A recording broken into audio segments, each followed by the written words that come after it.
All right, welcome to another wonderful installment. Look at this. We got two smiling faces. Look at that.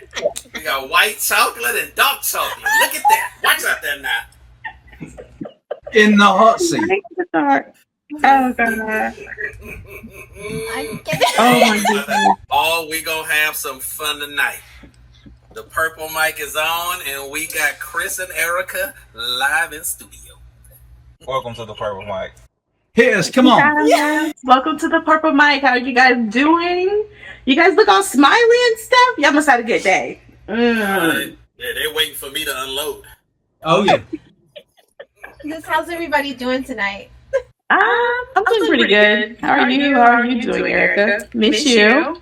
Miss you too, girl. Miss all of you guys. I'm nervous, if I'm honest. Like the British say, let's get cracking. Yes. When do we start? Right now. Let's just get into it. Who wants to go first? Erica. He said Erica. All right, you guys. So we have Erica and Christian here. Her husband, they've been married for almost 2 years now. They're letting us in on their marriage and how they met and how things are going. So we get a chance to ask them some questions and some birdie questions that you guys may have been asking about them also. And also, remember, if you have any other questions, just put them in the DMs and they will make sure they'll try and answer them for you on their own. Okay? So, Tony, you want to start off with the questions first? You want to ask one? Oh, you really want me to start? Yeah, why not? Come on. The floor is Let's yours, go. my guy. It's a little bit sweaty. I'm so nervous. So how is it, this is for Chris, how is it having her come into your life as demanding as she is? Oh my God. See? Why is it gotta be all Well, that? you see, you thought that was a deep and meaningful question, Tony. But Oh no, it's simple. It's very simple. so the truth is she's actually not demanding compared to all the others. Oh, No. Okay. You know, she likes things to be a certain way. She's very picky about things. I'm a little picky myself, so she's met a match. But I wouldn't call Erica particularly demanding at all. Would you say this is a question for me though? I'm asking you. I don't even know. No, I don't think I don't think so. No. Do you It was find her demanding? mm-hmm. Miss, I want it right now. That's all it is. That's Miss, I want it right now. Miss, I want Well, everything. no, actually, that's interesting. She does, when she decides she wants something, she does want it right now, and That's true. everybody's got to jump. But I just say, Erica got to jump. Right? Well, I mean, that's true. I can kind of see that because Erica, you are even like, not friendship wise, not so much demanding, but it's like, I gotta have it right now, and we gotta do this. We just like, we got to do this. Like, okay, can we just do it like next week? No, if we do it next week, it's not gonna happen. I'm We very gotta do it right passionate. I'm very passionate. That's Is the that wine is that the word you want to use? that was not. That's that the was wine not- talking. That's just the wine talking. Chris said that was not the question. Like, we'll get there. Very much so. Very As someone that had a resentment to intimacy beforehand, now that they're in a better space, how is the compatibility now? You want to slurp of wine? Yeah. Cheers. Go. You know what? Honestly, there's a vulnerability that I share with Chris, and I think our commonalities, we're so much alike, and our vibe, everything is so in sync that it makes it so easy to form that level of intimacy, that emotional connection.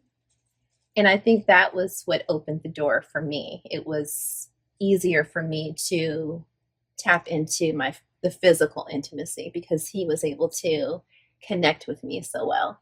I'm not a person who can we've talked about this before in past episodes, but I'm not a person who can connect physically. And some people are capable, men and women. But Chris he had that it factor for me, and he knocked down that barrier. He opened that door. I think before I was just in motion, and now it's a connection. Does that make sense? Yeah, that makes sense. I mean, I get it. I just, yeah. Does that make sense to you? Christian, Kind of. your turn. Are you talking about, so like compared to my ex-girlfriends? Yes, your past experiences. How different is it being married, being with Erica, and being able to connect with her on a different level? Okay, so the truth is, wait. Let me say this, because essentially what he's doing is re-educating her to what intimacy is, being that the space she was in beforehand. So, how was that experience compared to past experiences? Well, I can only compare my relationship with Erica to my exes, who, for the most part, I quite liked them. I was not in love with anybody, to be honest with you. I know I'm old to say that, but I mean, I know for a fact that one of the reasons I never got married before was because I never fell in love as deep as I wanted to. And with Erica, it was a no-brainer, to be honest with you. She gave me all the things that I have never experienced before. So intimacy. Okay, well, for easy. clarity, she's not human. She gave you some alien, extraterrestrial things. Well, she might have done. She might have done. So my question would be, how are you guys, when it comes to arguments, how do you guys handle arguments with one another? Are you guys attacking the argument together, or are you guys arguing at one another? Okay. Whoa. But before y'all answer that, when you arguing, or do you get Erica or do you get Erica? Which one you get? No, I get like Ben. Ben said Nicole. I was say Nicole. Yeah, there's definitely a different character that comes out when Erica gets mad. Believe me, I know. But I think I might have a slightly different character too. I think we both have. One thing I've learned about Brits, they can go 0 to 100 faster than when Chris is mad. Listen, he's reacted. But I think he's very level-headed at the same time because he's so solution-oriented. But that temper, it's like, oh my God, like. But you have one too. Oh yeah. I mean, you know, I get the old. Hands on it. I mean, it's the whole thing, isn't it? Yeah. And it's all good, and we do calm down, and then you never really make solutions when you're in that state anyway. So once you come down, which is fairly quickly for us, we step back and go, okay, was I right here? Was I wrong? I assess it from my own self first. Like, what could I have done better? Okay, so I was wrong. I take accountability. But I think I matched the energy as well, and I need to be a little bit better with that, because in past relationships, there weren't arguments. We'd sometimes not talk about it, or if we did it so subtle where you would ask, did we really solve the problem? A sense of not connecting in the way in which we should, which is respectfully. So we come back to it. I think we got to be really careful about, and this is a therapy session now. We got to be careful about bringing past relationship baggage into this relationship, because I know for a fact, for me, I get very impatient because I've had to deal with issues in the past with things that I just had no time for. That's interesting. And I have to find myself going, okay, this is not that, But, it's all good. We're both pretty level-headed people, so. So do you guys attack the argument, the problem together, head on, instead of just arguing with one another? Is what I'm hearing. So that you guys do attack the situation. I don't think you can get anything sorted while you're in the heat of the moment. You've got to calm down and get some kind of grounding, so you can then go, let's talk about this. There's been moments where we were in our pre-stage, and we've had our first couple arguments, and we do feel very passionate about the argument. We are defensive toward one another. I reinstate the idea that, it is us as a couple against the problem. Let's not forget that. Now, Tony, in fact, who was at our wedding, left Chris with impressionable words where he said, "Do not ever go to bed angry." And Chris, he's very good at that. I brought that up one time. You did. He brought it up one time. But at the same time, it is hard to get out of your own way and say, okay, let me compromise and be compassionate instead of going against my partner. So to answer Lashonna's question, to her point, we do have to be mindful, but it is hard because we're both very headstrong people, I would say. And both alphas. A little bit stubborn. Very stubborn. I am a Taurus. I'm a bull. I'm very stubborn. You don't say. Tell me more, Seymour. You know what? So let's back up because we didn't get the initial question of how you guys met. Like we didn't get the initial question of how you guys met. How did you guys fall in love? We didn't ask that question. So I'm pretty sure the audience did want to know like how you guys met, how you guys fell in love. And for Erica, how did you know that Chris was the one? And Chris, how did you know that Erica was? You can tell the story. Okay, so I was in Atlanta playing at a club. Hey, that sounds like some real Atlanta shit now.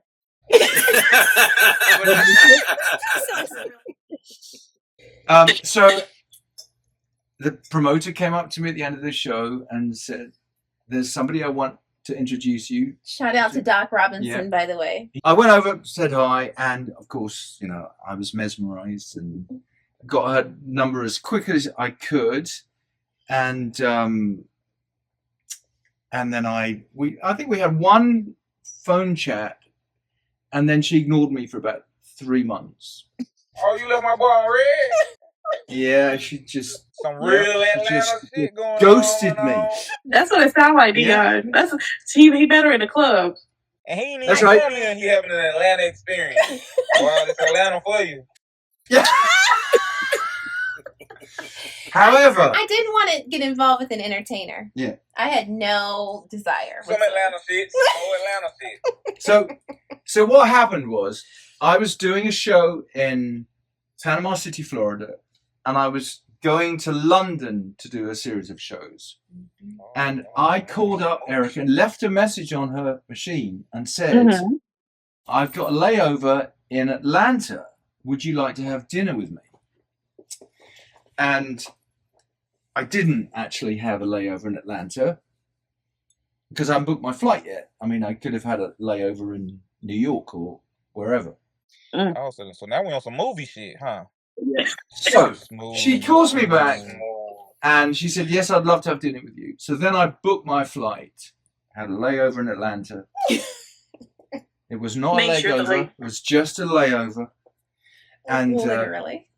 And then we went out to dinner, and it was just, well, you can take it from there if you want to. It was heaven. I said, I'll give him one date. I don't think this is really going to go anywhere. When I tell you that evening, for me at least, it was blissful. It was like a Hallmark movie. It was like flurries in Atlanta that night. It was in late November, and it was really cold. And we had a great conversation. I remember being able to just talk freely, organically. It wasn't like we were doing some Match.com meetup where it was forced.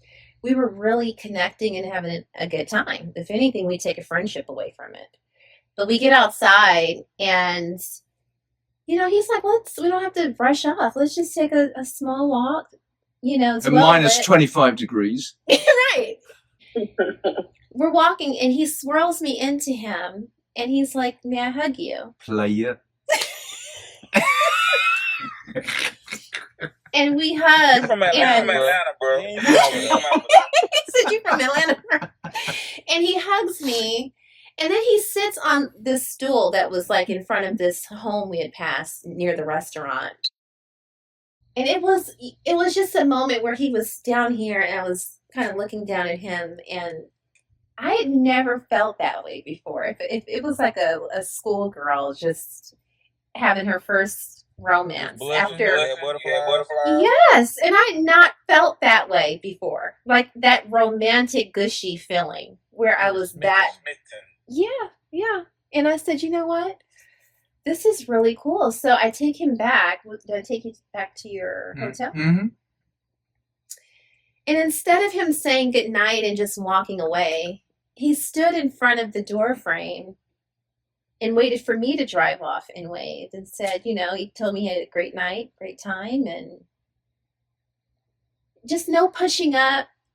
It didn't feel like he was full of shit or lying or, he was so authentic and he was gentle. And I said, wow.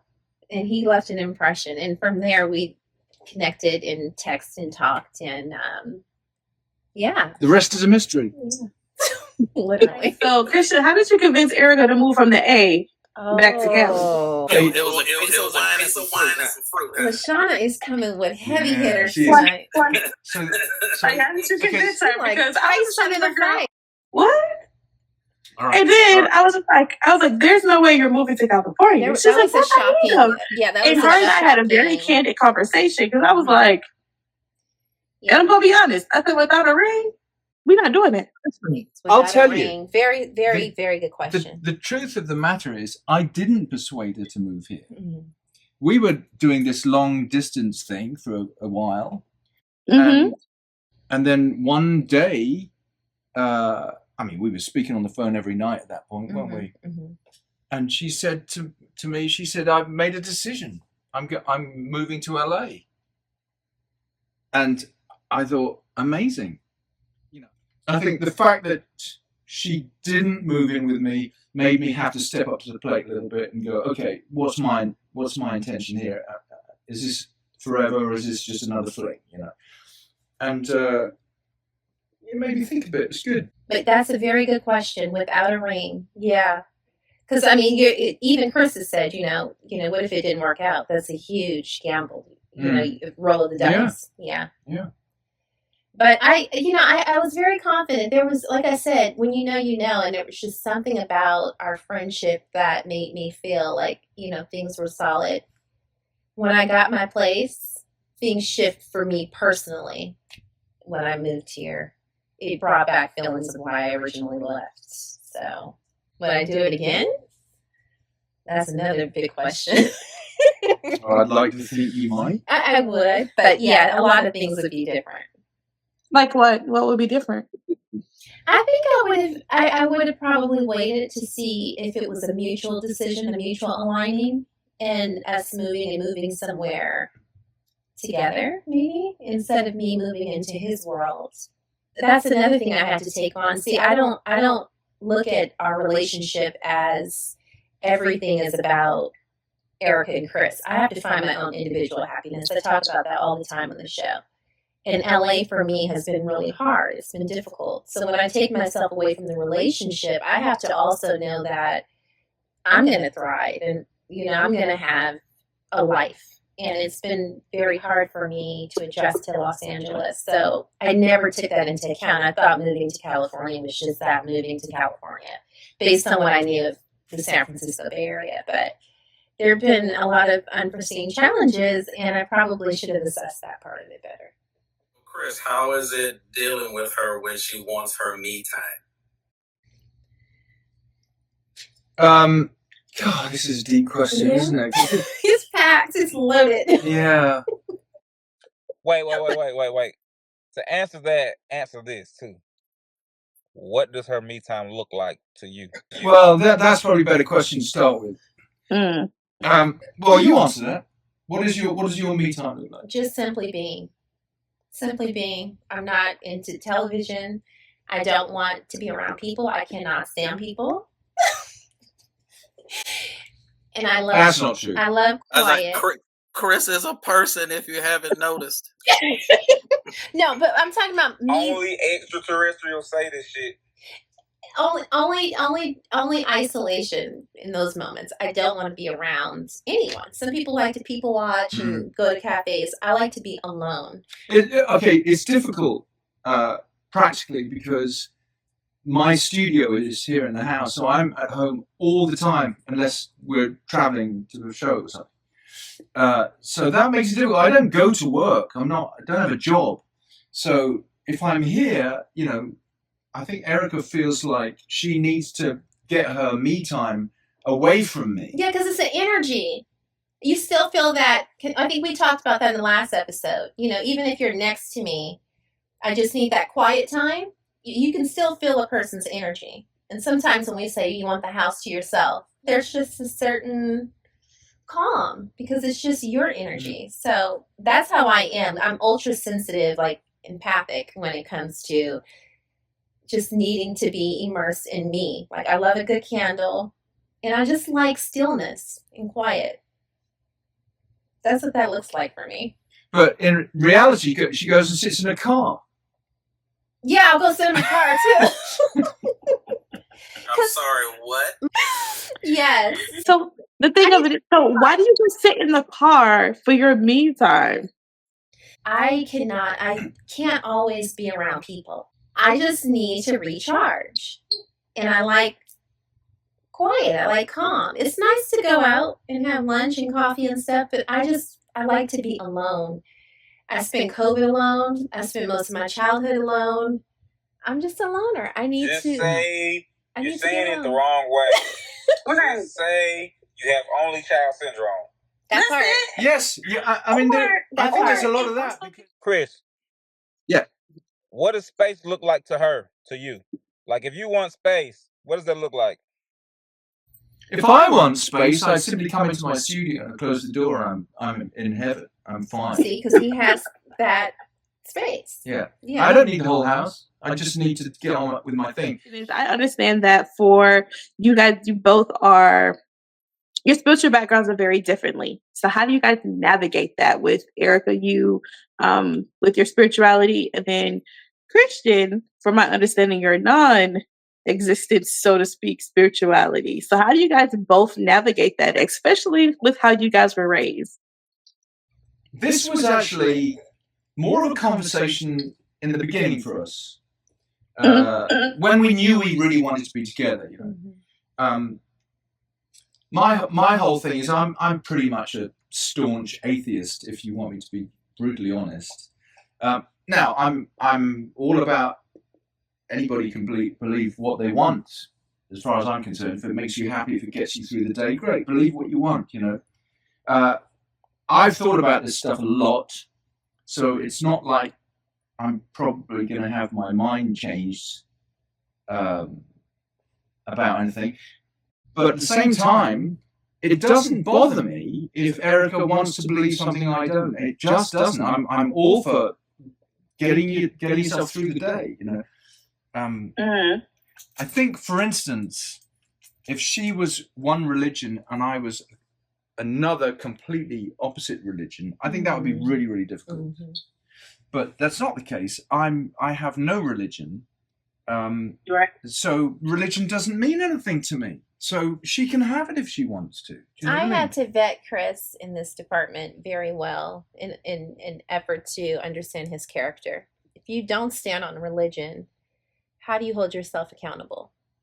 For many, we turn to Christ and God and follow order. I had to ask Chris, where does your moral compass come from? What did I say? What did you say? That was a conversation many years ago. What was your response? Well, my moral compass comes from my upbringing, my parents, and my experience in the world. I don't need a book to tell me how to behave. But I also talked to a lot of his friends, and in seeing his friendships and understanding how these people came into his life, a lot of his friendships stem from 20, 30 years ago. These people are still around and they have beautiful memories to share. Meeting his sister and having conversations with her and kind of seeing how he bonds with all of his siblings. You can tell a lot from how, a person... Yeah, I always say actions speak way louder than words. Yeah. If I was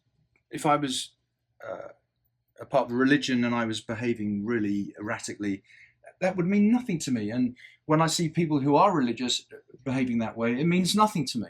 And but I've seen that. If your actions are altruistic and kind and thoughtful, that means everything to me. Yeah, and I've seen the opposite of what Chris is, they claim to be so religious sometimes, and then you see them behind closed doors, and it's like, what? That doesn't align with what you're doing, But anyway, I saw his friendships, and I saw his family bond, even just recently with the passing of his father. Just seeing how all of these people came together, his siblings, and how well they get along and how they're friends. There's just a uniqueness there. And in the vetting process, I was very, very, I probed into this department because, this is essentially it. What are your core values? Yeah. What are your morals like? What's your character like? What do you stand on? Are you 10 toes down? How do you feel about politics and, just a lot of things, Don't get me started. So, we've had those conversations, and what I saw was a man who is consistent. He doesn't change. And even, as a public figure, he does not change. There's no alter ego. There's no double life. There's no dark side. What you get is what you get. And Chris is exactly who he says he is. I like to think so. Yeah. And I've even grown. We haven't touched on maturity, the age gap in our relationship just yet, but he's taught me quite a bit. I kind of get the jump start, the head start. Yeah, being with him, he teaches me a great deal, and he's very influential. But all this to say that I'm sure we will have our challenges. We are still somewhat considered newlyweds. A little bit about myself. I was raised Jehovah's Witness as a Christian, and my family is heavily devoted. If I were to bring Chris home, there would be a lot of eyebrows going up. Which I'm looking forward to, by the way. A lot of them did not attend our wedding because it's an unbelieving mate. However, Chris has family that are Jehovah's Witnesses too. I do. And we bond very well. That's They've right. accepted me. So, all of this kind of, it all marries, it blends, and we just. I think that the secret is to be perfectly accepting of somebody else. I think the whole idea that you want to change somebody to meet your beliefs is just crazy. So I think that's one thing we do very well. We're very accepting of each other. So, I have Christian principles where I believe that we talked about tears, Lashonna. God, Jesus, husband, and myself. And I always tell Chris, that's the order household to me. That's the arrangement, and that's the arrangement I follow. I give Chris headship, and he is the leader. He makes the final decisions. But when it comes to Nope. No. No. She tried to slide that in there. She Right. But you saw, y'all saw her look at him like, I give him headship, and he makes the final decision. It was the head nod. He was looking straight like, I'm not answering that. Whatever you want, darling. We knew it was a lie. That was some movie shit, because he was going for it at first. Then he thought about it, was like, yeah, really? Well, Erica, since you did bring up your age gap, 22 years, ooh, how does that look with friendship wise? Because a lot of your friends are like around the same age as you, and then he has a lot of friends that are around his age. So how does that work when you try and bring the two worlds together? Yeah. It's a lot of drinking. Essentially, Erica's soul is old as fuck. So. That's right. That's right. Actually, can I answer this if you're not going to? I was going to. Go ahead. Go. No. See, I'm giving him headship. Okay, here's how I feel. Headship for me. Okay, because I'm 22 years older. Let's be honest. Right.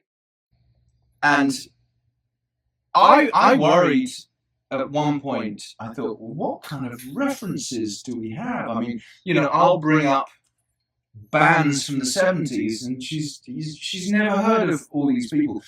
But on the other hand, I've dated people exactly my age, and we had all these references in common, and we talked about the TV shows that we watched when we were kids. One time we had that conversation. So the reality is, how many times are you going to have that conversation about all the things that you grew up with? You just don't. Well, I think the whole point is, if you connect and you're compatible like we are, you build your history, you build your memories together, starting from the day you meet. Yeah, and opposites do attract. Like when he's talking about something, I'm actually learning. It's like he's putting me on because basically he's been through more than I have. But she's never heard of Led Zeppelin, which is interesting. What? Huh? You haven't heard? Such a shame. I forget you. I forget you. probably Just done kept had inside on all a day. graphic tee and didn't even know. Right. Had on the graphic tee, didn't even know. Just walking around. I don't know what it says. I just want the shirt. I forget. Sometimes she was homeschooled. She missed a lot of stuff. Well, sheltered upbringing. What are you going to do? Mm-hmm. But she heard of Whitney. But she heard of Whitney Houston though, but not Led Zeppelin. Make it make sense. Make it make sense. His friends are amazing. Let me tell you. Oh my God, there's just a warmth and the way they received me. You mean my old friends? Is that what you're saying? Yeah. Ooh, emphasis on old. Ooh. Oh, yeah. And they're all very, it's not about your career or what you do for a living, but they're all so talented, all creatives. But when you pull them aside, it's just amazing to see an extension of Chris, because these people are consistent. There's no ego, there's no stardom, none of that. You're just people, and beautiful, beautiful people with so much insight and wisdom, and we have a good time. Now, my friends, my friends go from 40s all the way down to 20s. One of my best friends is 27, and again, the way I was raised, I went knocking on doors. Anyone knows Jehovah's Witnesses, you're in a congregation, whether it's a church or a Kingdom Hall, you're with young and old, and you are not discriminatory when it comes to who you're working with in this field service work, or who you're talking to, or who you're fellowshipping with. Jesus didn't. So essentially you learn how to navigate relationships. The promoter who introduced us is actually a good friend of mine. He's 65, 67. We were great friends when I lived in Atlanta. And I don't know, you just vibe with whomever it is you vibe with. And Chris, just, again, he had that it factor. And I'm very immature. No. You said it. You said it. You guys say that because you heard it here, people. Should anything come forward after this interview, you heard it first. In that middle. That's in that middle. How many naps a day do she need? Well, I think in a perfect world, she could use one really long nap, but she doesn't really do it. And sometimes she doesn't sleep at night. I mean, sometimes it's rough, but when the planets have aligned and we are and the energy's good, I feel that's when we're most connected and we're super happy, aren't we? Yeah. And that leads to all the other groovy little things, I will say this. Erica has had a glow since she's met you. I will say that. Oh. Well, that's nice to hear, isn't it? That is so sweet. My palms, especially because they're sweaty right now. That is so sweet. That is so sweet, Deon. Thank you, love. Something that I like to always preach: exploration. There should always be a self-exploration and a unison exploration as a couple, right? How do both of y'all view that space in any explorations? It can be spiritual, it can be sexual, it can be religion, it can be anything. It's something contributing to who you are as a person and the foundation of who y'all are together. Whether it's therapy, it's really doing the work deeper than what's on the surface. That's not surface, you know. That is a brilliant question. It's actually a really good question, and I think the answer is no for the most part. And I've been in search of that. Like, what is something that brings us? Because for most people, you're right, it is religion. You get up every Sunday morning and it's your place of. So my advice would be there is no blueprint to this, right? Right. It's whatever you deem that works for you, right? It's just that finding the starting point is always the most challenging thing that I've come across, even in my own personal relationships in life with couples. Finding the starting point being that you come from two totally different worlds, two totally different backgrounds, two racial biases that apply to certain things that no matter what, it's always going to be viewed upon. So, how do you look forward to overcoming those spaces to solidify y'all bond for forever? Yeah, that's an amazing question, because I think, the first step is marriage. You want to stand on something, that's solid. A lot of people like to say they're married, but really, are you? We've taken that step. It's a really great question. I think that's our next chapter. You know who you are by yourself, right? Mhm. You truly don't know who you are with someone unless you really explore things with them together.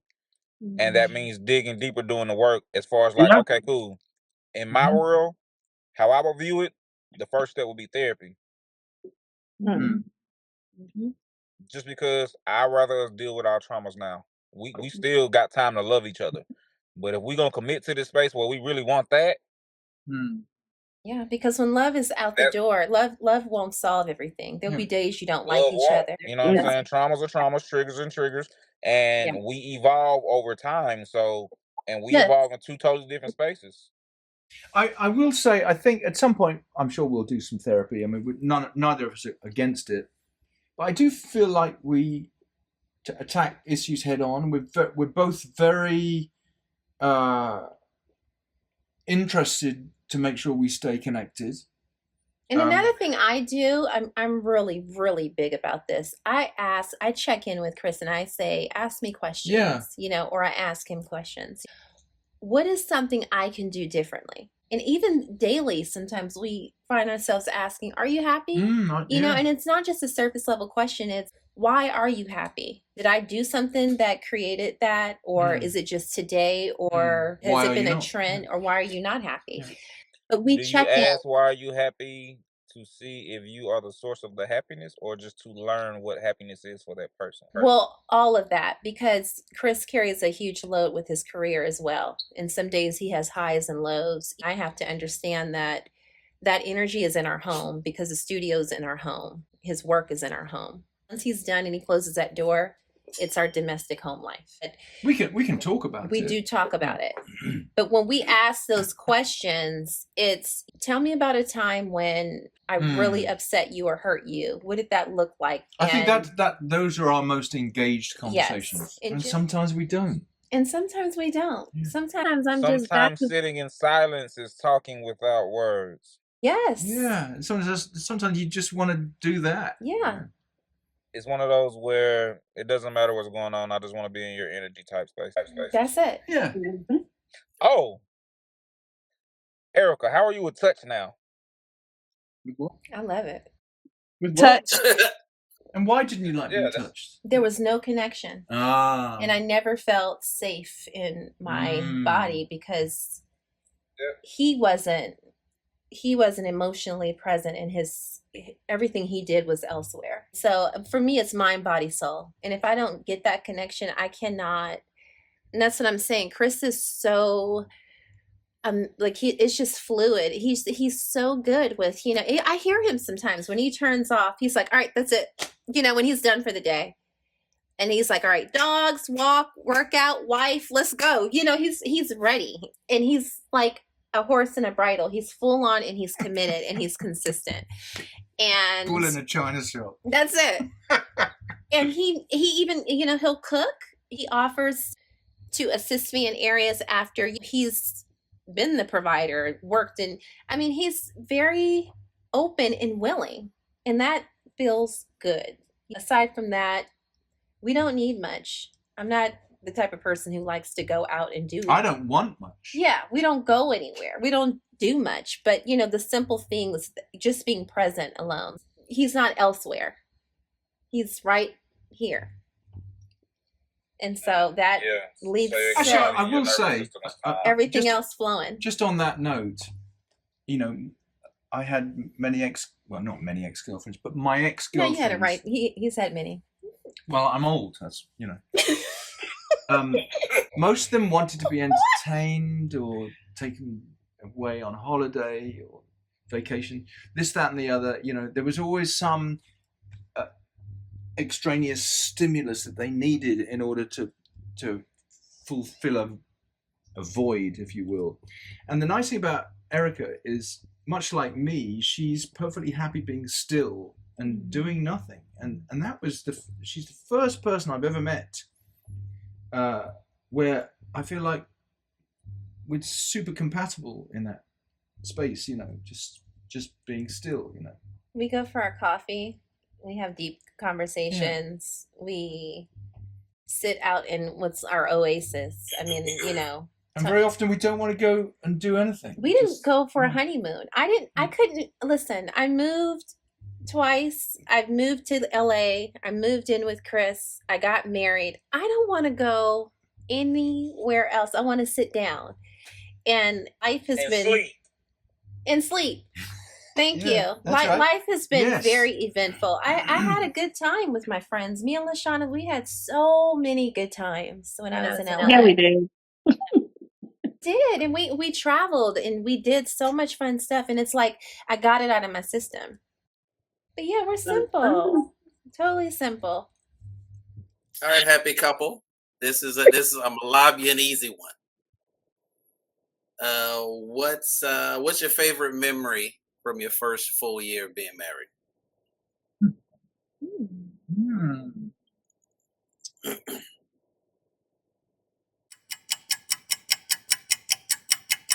Good question. It is a good question. I think it was when we got to excel, honestly. Like I said before. You mean after the wedding? Our that entire year of 2023 was heavily loaded. I mean, it was loaded, and we got married 4 months after Chris proposed. So that period. Yeah, you eloped? No, we had a huge wedding, an expensive wedding. God, but it wasn't supposed to be. It was, yeah. It had fairies and genies and all types of yes, stuff. We did. Quartets and ballet and red carpets. It was a lot. And I think that very next day, there's a video of us on our Instagram where we're just walking to go get a sandwich. And that's one of the most meaningful videos for me, because we finally excelled and we were in this life together as one. And I had married my best friend. I was like, you know what? It's done. We did it all. Now we can finally embark on this life together. I like the night I proposed to you. That was really good. But they said after we got married. Okay. Oh, after marriage. The night he proposed was magical. Okay. Okay. All right. Well, I'll take that. We went to. We'll give him that. We'll give him that. The night that he proposed, we're going to give him that. That was a magical night, because I didn't even suspect. I was like, what? Yeah. We went to, after, I don't know, last year we went to San Luis Obispo for our wedding anniversary. And we went to just a beautiful remote place. Like there was, I think it was a little hotel, but it was all stables and on a lake, and nobody was around. So horses. Perfect for us, Yeah. Yeah. Antisocial people as we are. It's just great. I mean, it's a boring response, but it's the truth. And then you have like 12 other rooms that are empty. It was like they left the entire resort open for us, and it was brand new, horses and stables, and it was alpacas on the other side and kittens. It was so amazing, and it was a beautiful way to celebrate. You had to be there. You had to be there. It sounds like a Lifetime television special. Yeah. Right. Nothing. It was nothing anybody needs to watch. It was my dream. Yeah. And Chris gets my dreams, my vision. He just brings it all to life. It was very romantic. Chris, seeing as you're the only one in the group that hasn't been married before, how is it being married now? I mean, I was single till I was 60. I mean, I had girlfriends, but for short periods of time. I was never ever interested to get married. The whole idea was not interesting to me. I was pretty ambitious with my career, and by the time I did want a relationship, I was meeting people that were kind of traumatized and broken at that point. So it was just difficult. And so when I met Erica, who was from out of town, by the way, which I think is the plus, because a lot of people from this town are pretty messed up. And I might have been too, Anyway. She's traumatized too.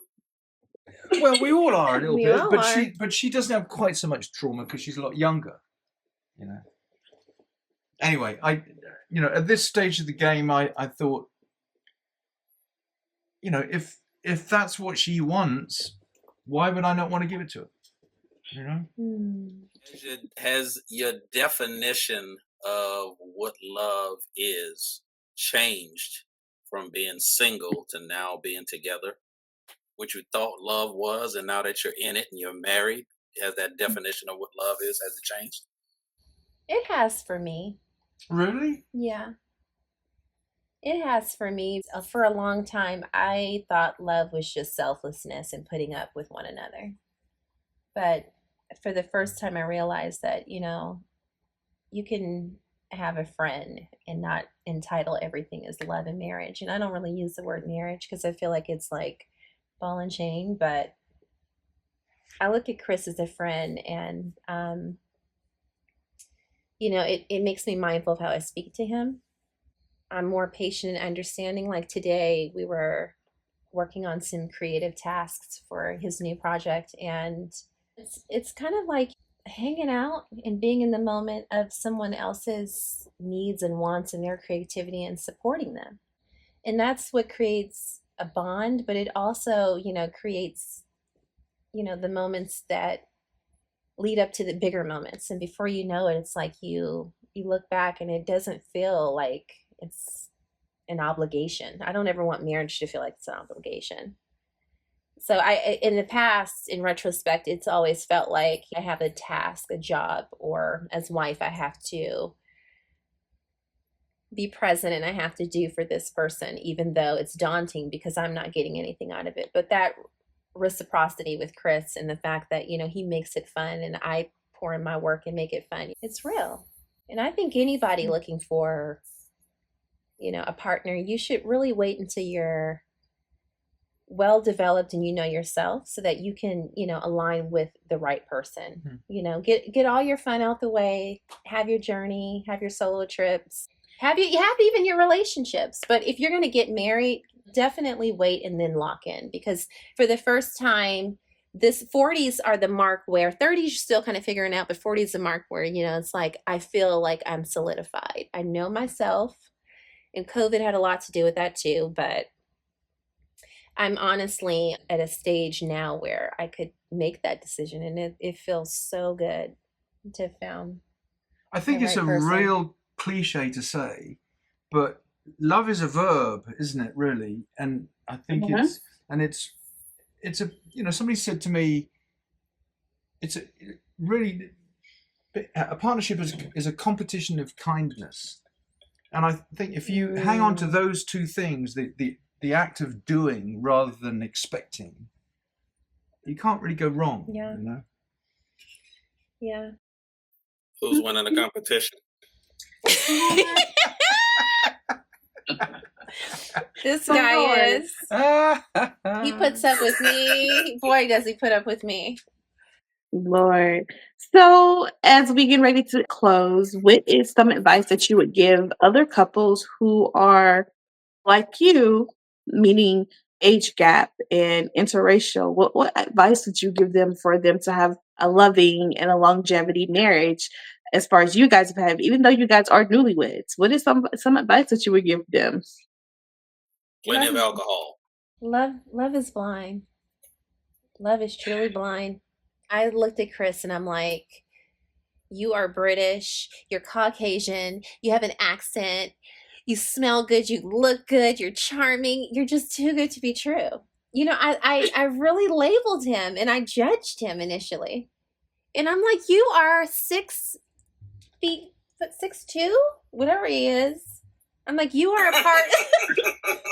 Whatever he is, over there all standing there, smelling all good and whatnot. Like, this is too real, like, to be true. But can you answer the question? I'm trying to. Ask the question. Ooh. I mean, it's all very flattering. When you say interracial, that was the first thing. For whatever reason, I don't know. I just had it in my mind, like, and this is probably ignorant of me. You know, Black people belong with Black people, and Asian people belong with Asian people, and I don't know. It was just ignorance. Love is love. Love is blind. Doesn't matter about age, race. You know. So there's no advice. I mean, my feeling. I love that. My feeling is that there is no advice, because in my experience, it takes a lifetime to meet somebody you're actually compatible with. I mean, most people. They're young, and Lashonna's found her person, and she's late 30s. You get lucky. My sister got lucky. I mean, you know, I've known people that got lucky, but I did not get lucky until recently. So I'm saying, when you finally do meet that person, you just do the work. There's no advice. You know what I mean? But that is the advice that you just gave. You do the work. That's advice in itself. Yeah. I stand on what I said. You really have to get all of that stuff out of your head and just embrace whomever it is. Because I never thought... and not try to change anybody. Not trying to change anybody, but also, you know, when Doc introduced me to Chris, I had all of these thoughts in my head that were roadblockers. It's like, just let it be what it is. Stop looking at the deficits and appreciate what could be. When I finally gave him a shot, the magic happened. I think when it comes to society, you're going to always understand that you are Black and white, but we don't. Can we touch on that for a second? How has the world treated you guys? Oh, people stare at us. Chris doesn't notice it. I never notice anything. People stare at us. They think I'm his daughter. Sometimes they think I'm a sugar baby. They look at us and they I think people look at me and go, "Well done, mate." Oh God. Well done. Yeah, we get stares. And then, you know, there are those people, you know, who ask, you know, what is it like? I think it's great. I think like more people should be interracial. I mean, for me, it's my favorite relationship I've ever had. I don't know why. I mean, it probably has nothing to do with the color of our skin. It's just pure compatibility and connection. Yeah. So you guys, thank you guys so much. Thank you, Chris and Erica, for you guys sharing your world with us and being very much so open and in depth in answering a lot of questions. Again, if you guys have any questions for them, you can find them on Erica. Go ahead and give you guys your handle so they can ask any questions from you guys if they so choose to. So we are on Instagram. We do have our own Instagram where I can post all the pictures over there. ChristianErica.com. The word DOTCOM. The words, I should say. ChristianErica.com. Yeah. And let's see. I have a YouTube. I occasionally post over there. That's under my name, Erica Nicole Mason Standring. That's where all of the videos are if you want to see what our lifestyle looks like. Yes. And Christian, you are a musician. So do you have any shows coming up you want to shout out so everybody know what's coming up? Well, I mean, this sounds a little arrogant, but the easiest thing is to go to my website, which is chrisstandring.com. All my tour dates are there. And yeah. We'll be in Atlanta soon, by the way. Yes, September 11th. We're coming out to ATL. Makes me excited. Panty dropping tour. That's that. Look at that. And big thanks to you guys for Black. That's what I was about to ask. I was like, how much wine is left? We got through it. Alive and I can't believe Chris still has wine in his. Is that the first glass or the second glass? Because mine is empty. Is that the first? That's the first. And Why now are you taking it over? he said, "Why are you taking it over there?" Hilarious. I know. Well, I it's know. been I know. fun. I appreciate you both. Thank you for have having great, us. great energy. Thanks for answering all the questions, as crazy and borderline intimate as they were.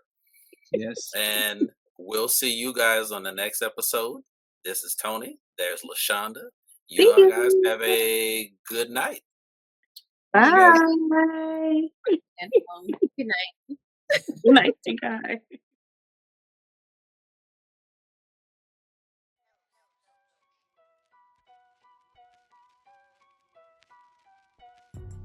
Hilarious. I was like, is it still recording? It's literally still recording. I don't know what It she really did. is. It really is still recording. It really is. Hilarious. Oh my god, I can't believe it's still recording. Okay, Tony, we did like an hour. What? Look, we got to leave all of this in the show. This shit should just leave it. Show's off, still recording. Hey, where they go? Hit the bone? I know they ain't gonna get a quickie. I know they did. No, they went to the bathroom, man. Let me find out. They went to the bathroom. Big brief intermission, my ass.